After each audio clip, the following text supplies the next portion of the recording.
Yo guys, panibagong vlog na naman. And today's vlog, nandito tayo sa Jaime's Food Hub, Legazpi City. Dito lang yan sa Penderana Street, Legazpi City. So guys, nakikita nyo naman ang kanilang store. Napakadaming pagkain at napakadaming ulam. At maganda dito kasi guys, hindi lang ulam. Meron din sila ditong sabaw.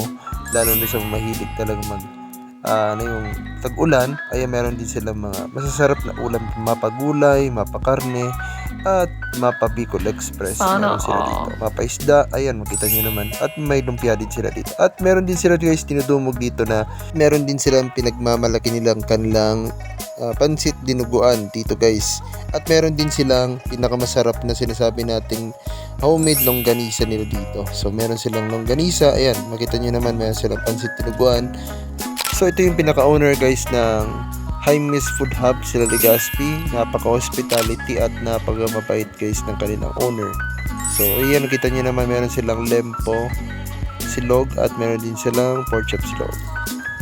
Kaya saan ka pa guys, dito na sa Jaime's Food Hub, Legazpi City. Peace out! Dito lagi lamang good vibe Bicolano influence.